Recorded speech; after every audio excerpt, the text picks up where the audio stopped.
What's going on, everybody? Mortem here, this time bringing you a discussion-oriented video around TRPGs and how I would like to see the combat systems involved in those games start to evolve into various new directions. So to kick this video off, I'd like to clarify for the people who don't watch my channel regularly, TRPGs are one of my favorite genres. They include games like XCOM, probably being the easiest and most widespread example, but also other titles like, say, Tactics Ogre, Troubleshooter, and just to name a few from last year alone, we have things like Triangle Strategy, Warhammer 40k, Chaos Gate, Demon Hunters, Lost Eidolons, and the list goes on and on. It's a relatively, I would say, prolific genre in the sense that we can get a lot of these games relatively quickly, and one of the reasons I enjoy them so much is that they tend to focus more on the gameplay and combat systems at play in one of my other favorite genres, which is CRPGs. These games typically employ very similar combat systems with a little more emphasis on typically their tabletop counterparts, alongside a more broad narrative with an emphasis on its characters as well. But both CRPGs and TRPGs share very similar combat, so it's usually not much of a surprise that I enjoy them so much. But for as much as I enjoy many of these titles, I have noticed lately that the combat systems at play in particular have gotten to be very formulaic. They usually use one of two systems, both of which are very similar to each other,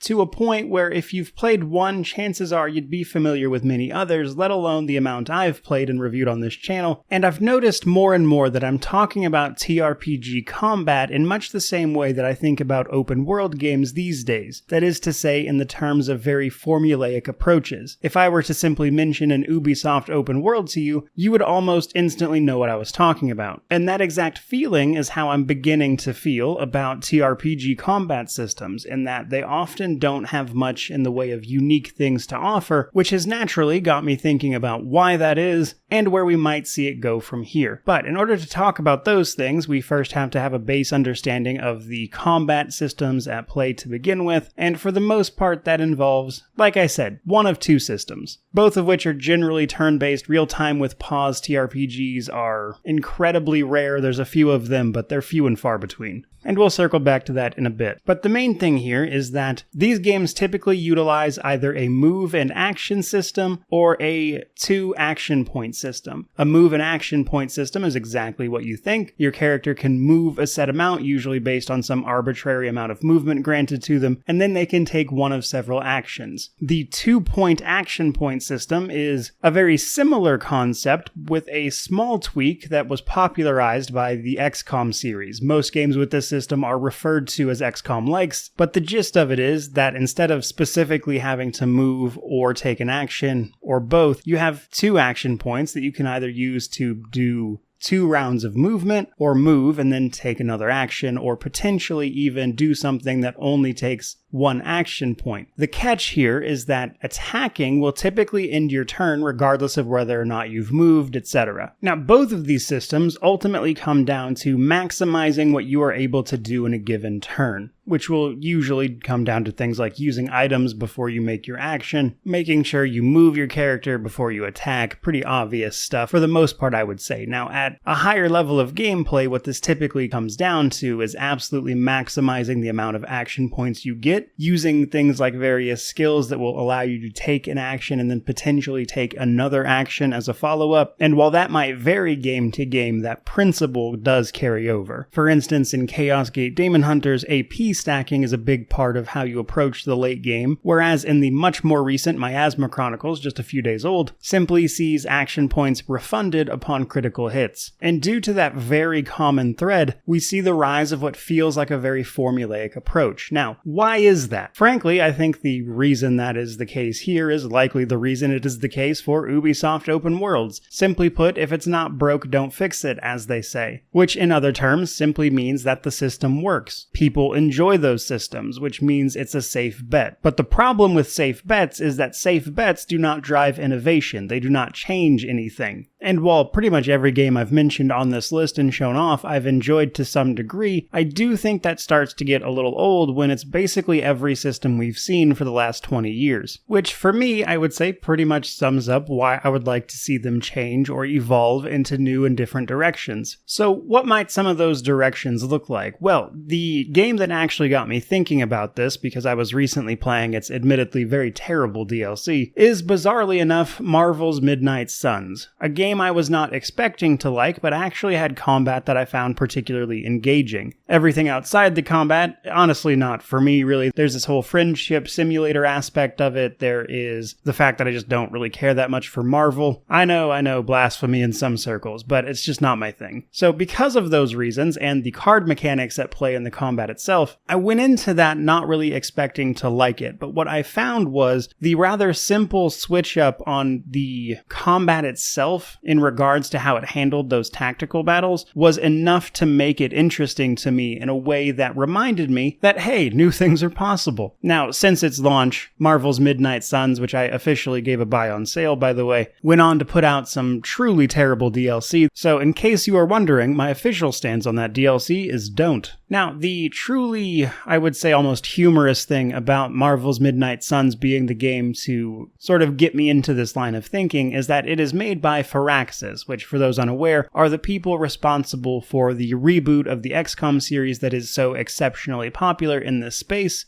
And just for those completely unaware, the original XCOM series ran from 1994 to 2001, and while the biggest entries in that series were strategy games, it did encompass some other genres as well. Whereas now, when you hear XCOM, what you're probably referring to is the second XCOM series, which is a sort of reboot reimagining of it that started in 2012 with XCOM Enemy Unknown. That one is from Firaxis and where they started. However, Firaxis was formed from some of the people that worked at Microprose, which was the main developer of the previous XCOM titles. So the fact that they were the ones to work on Marvel's Midnight Suns, which is, again, the one that kind of led me to this line of thinking, is very funny to me. About Midnight Suns specifically, it does a few different things. Obviously, it focuses on this card mechanic system, which sees us not worrying about things like chance to hit, the actual placement of our enemies on the battlefield outside of exploding things. And while our character's place on the battlefield is important, it's not as hyper-specific as it is in other TRPGs, for instance. But what shocked me about this was really just how much of a refreshing change of pace the combat was here, because rather than worry about the typical things that a TRPG brings, all you really worry about is